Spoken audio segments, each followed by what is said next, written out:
All right, welcome to episode 27 of the Talking Friars podcast. I'm here, Ben Fadden, your host, with a special guest, Matt Skraby, producer of Gwynn and Chris on 97.3 The Fan, does some pregame, postgame stuff as well. Matt, thanks for joining. Oh, thanks for having me on. This is awesome. I can't believe episode 27. I know you've been at this for a little bit, so that's good. That's good. Exactly. Yeah. So first off, let's just start going here. What's it like working with Chris Ello and Tony Gwynn Jr.? I know you've done it for a few years now. What's it been like? It's been awesome. I mean, I couldn't have joined the team and teamed up with them at any better time than when the Padres are the best that they've ever been in their history. So it's nice to be able to work with Tony and get his knowledge on everything from the baseball side. Chris has great knowledge on baseball too, but Chris also can go back and relive some of those past teams that the Padres have had. So combining them two together has been great for me to learn baseball, number one, and number two, at least learn the history of the Padres and learn more of the history of baseball itself. It's just been awesome. I couldn't have asked for better two guys to team up with. Mm-hmm.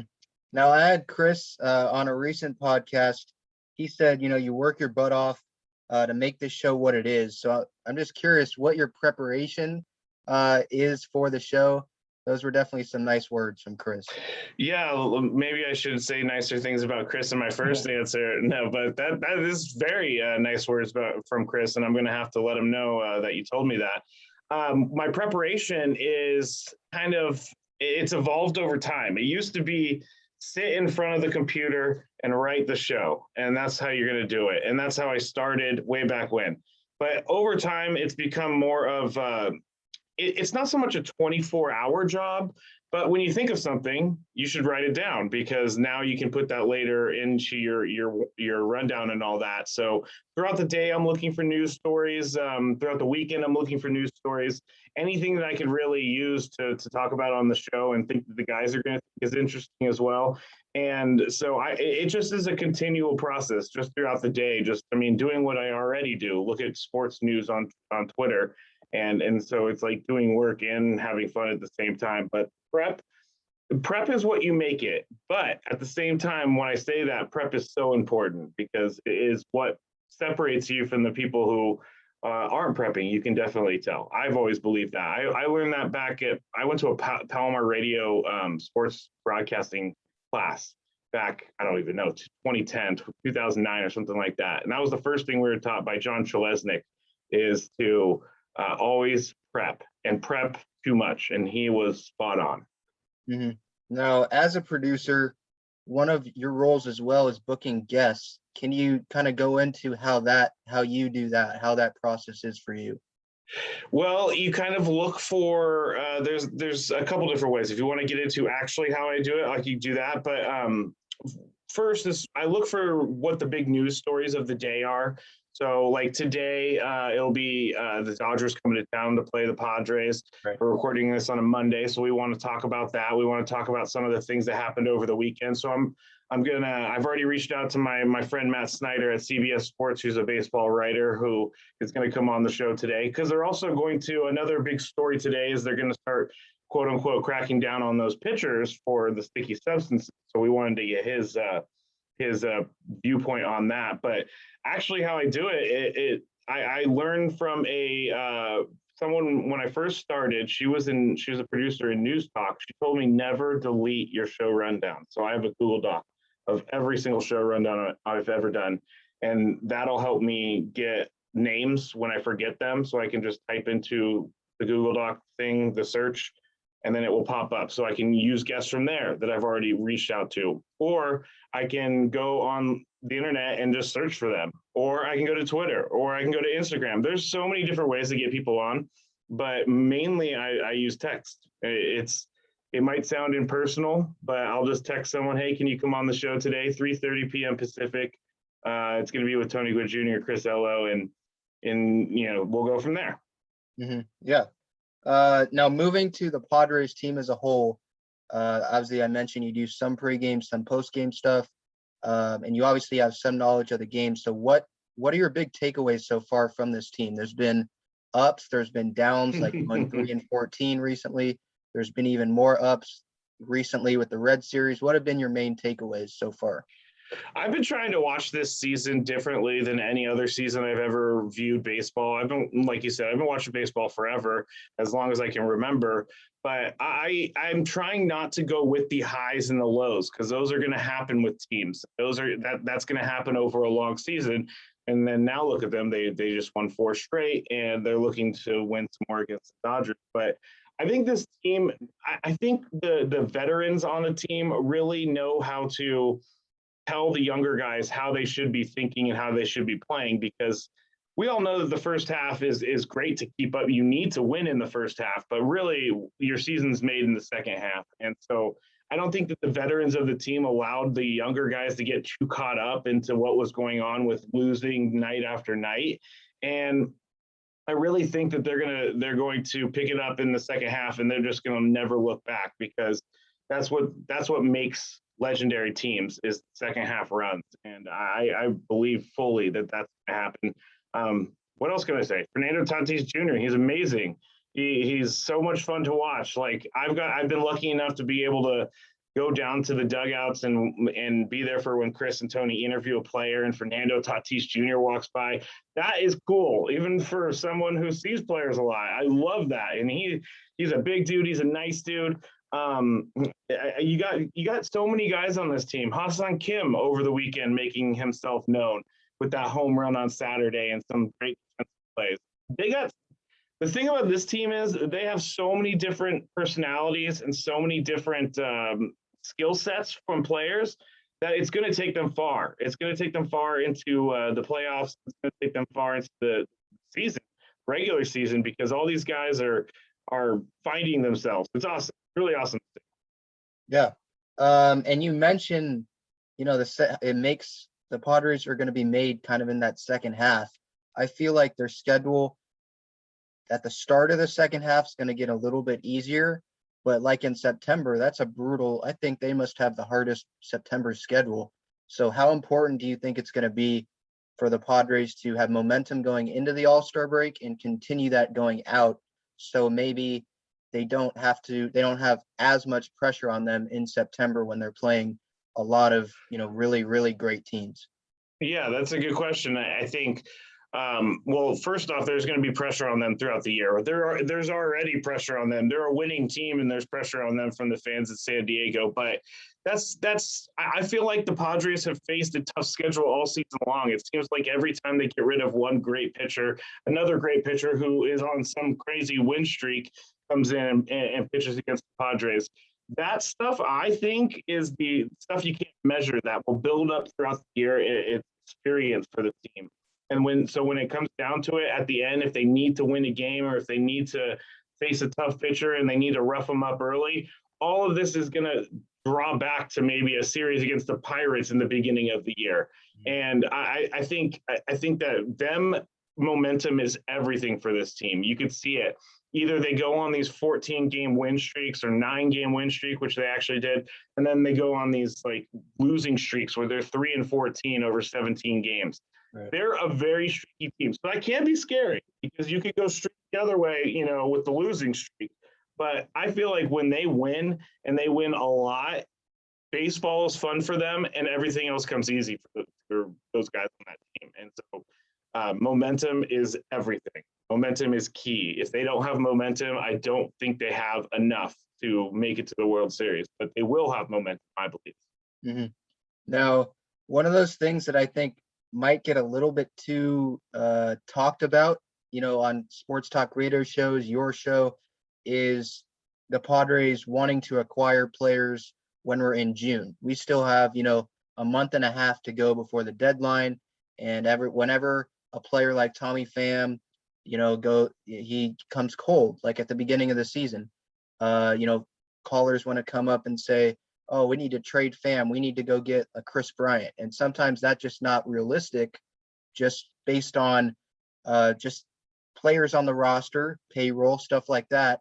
So is it kind of frustrating for you sometimes with the number of calls that you get, when the team's down, when you want to trade Hosmer or Pham, when this, at the end of the day, it's probably just a slump. And we saw that with Pham. I believed in Pham. I know Chris did. But just what have you, do you get frustrated a little bit when that happens? No, I don't get frustrated because everybody is allowed to view the team in their own way. I personally like to view it in a way of real this is not a word, but realism. I guess realism is a word, but I like to view it like you're saying. Like sometimes trades aren't going to make sense, so I don't mind people saying, "Oh, well, why don't we go out and get Chris Bryant?" Well, that would be amazing, but where are you going to put him, and who are you going to give away for him? And I like the video game type trades. I really do. I think they're fun. So when people call in and they want to talk about it, I'm more than willing to talk about stuff like that. But on the other hand, I know that some people are very serious about it, and that is their opinion, and they are right. And so those people I might get a little frustrated with because they're like, "Well, you dismissed me." Well, I mean, I didn't dismiss you, but they can't trade for Jacob deGrom. I'm sorry, it's not going to happen. So I love having people reach out. I love having people give me their thoughts because honestly, like it gives me a temperature of what other Padres fans are feeling out there, of how they're feeling about the team. So it's always good to hear from people who have a respect for baseball and a respect for the Padres. Like I'm not going to sit there and bash players with you and stuff like that. I don't believe in the player bashing. Yeah, sure, we can all criticize players. It's part of being an athlete is to be criticized by the media, by fans. That's fine. But when you're bashing someone and it takes, I think you know what I'm talking about. Like, I feel like it takes a new level of mean sometimes out there on social media. I don't buy into that. So I won't give much attention to that. But anybody who's just wanting to have a friendly conversation, for sure, let's have one. Yeah. And now moving actually to the trade deadline or before it actually, do you believe this team needs to make a few moves? I do. I'm not quite sure where yet, but I mean, AJ Preller has shown coming into the season that he's one of the best general managers in the league in regards to making trades and just overall general managers in the league. Look at the roster that he has built. But I do think that they need to make a trade. It's always nice to be in the buyer's seat rather than the seller's seat. For years, the Padres and Padres fans were always in the seller's seat, and it's just so it's not as fun when you're a seller. But look what they did last year. They went out and they tried to make their team better. They got Mitch Moreland at the trade deadline. He was a DH, and it didn't really work out how people wanted it to. But on paper, that was a great move. There was a universal DH for the 60-game season. Mitch Moreland, good stuff. Same with some of the other players they got last year, but I do think they're going to make a move. I really honestly don't know where yet, and it's probably going to be somewhere in the starting pitching. But starting pitching for the Padres is coming back around, so that's one of my favorite storylines that's going to be happening over the next month. So if anybody has a trade scenario, send them my way. I'd love to see them. And one of those. You're mentioning you don't really know where or what they would do. And I was talking about how it's, a month and a half away, pretty much July 30th this year, not July 31st. But there are, the outfield, people want to bring up the outfield, people want to bring up the rotation, but those, in my opinion, are kind of two places where it's kind of questionable and doesn't really make sense sometimes of one, who would you go get? And two, do those other teams want to trade for people in those positions? Like Pham is going to be here. I don't think he's going to get traded, but Myers, people want to trade him, but it's like, I don't think anyone's going to want his contract. So like for the Cubs, for example, Jason Hayward's there for the next few years in right field. So I just don't see Will Myers going in anything for like a Chris Bryant. So you get my point. There's just so many scenarios that you might bring up with big name players and stuff like that it just doesn't make sense. So maybe do you think that's one of the reasons why when we look back or a month a half away, do you think that's why a reason why Preller might not make a move? Because it doesn't work? Absolutely. I think you can't force these things, because when you force these things, you end up getting beat in the trades. I always think about fantasy football. I used to make trades just to make trades, and it was stupid. It was killing my team. I wasn't really looking at what my team needed, and I was just trading because it was fun to make trades. But I think AJ Preller, more than anyone, knows that he's not going to get beat in a trade. He does not want to get beat in a trade after being like the trade god for the past year or so. And I absolutely think that could be a definite issue. I mean, really, are we willing to trade Will Myers? I mean, do we really want Will Myers gone? I don't know, but if he does go somewhere, it has to be somewhere where it works, like you said, and it might not be for the Cubs. Who knows? We're probably talking about a trade on the trade deadline that's not even on anyone's radar. It's just like all of a sudden, like Mike Clevenger, they acquired last year. It was on no one's radar. It just came out of nowhere.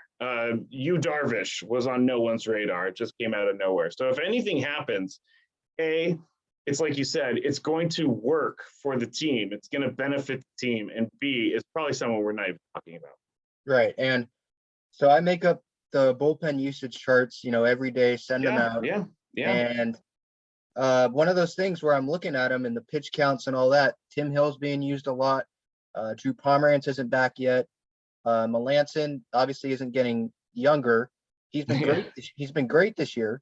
There's no doubt about that. But do you see another move? My point is, I just think that they might need another reliever, a younger reliever that can kind of take some of those innings off of the older guys and some of those guys that have been used a lot, and I would probably assume would be used a lot the rest of the season.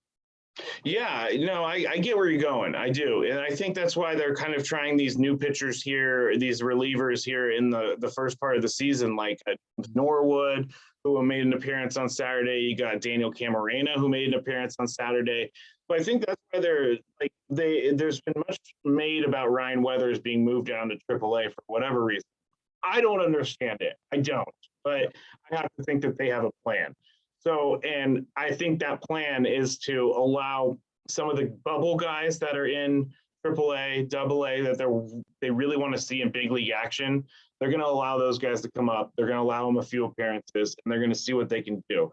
Because then you can really determine whether or not, okay, we don't have a guy here that we can count on to eat 3 innings when we need him to. So we need to go out and make a trade. Or best case scenario, you do have a guy that's in-house that can be on the team that can eat some innings for you, and you're not worried about him. Like those guys, that's why they're going to give those guys a little bit of a chance. I think that's why Ryan Weathers is being sent down. I don't know. I don't know about Ryan Weathers. I've been wrestling with it in my head since it happened, but I have to trust that they have a plan, and I have to trust that they're doing what's best for the team with that. But in the end, back to your question. Yes, I absolutely think that the relieving core, and you would know of anyone who, because you go through their pitches every single day, that they need someone to bolster it, and it could come within and it could come from a trade. But either way, what's going to happen is AJ Preller is only making that decision as long as it benefits. Last thing here, Padres Dodgers resumes tonight. This has been a World Series type of atmosphere. I've been at some of these games in April, the Friday, Sunday games. It's been absolutely electric. These games have been competitive. You could have told me that the Padres could have swept that first series based on how close the games were, losing in 12 innings, losing on Mookie Betts' walk-off catch that would have dropped if pretty much any other center fielder was playing center field that time. Obviously, they take 3 out of 4 at Dodger Stadium. What have you seen from these series so far, and what are you expecting this week? I have seen some very good baseball. I've seen 2 teams that, not necessarily that they don't like each other. I can't say that much, but I do know that they want to beat each other very badly. And I think that the Padres are a little bit tired of the Dodgers being the kings of the division. And, all offseason it was Dodgers, Padres. They were always put together. It wasn't mentioned without it. And I also think that they both know this is a really important series for them because the Giants are still winning. No one thought that the Giants are going to be at the top of the division. And so now they have to kind of take into account that there is another team a part of the equation.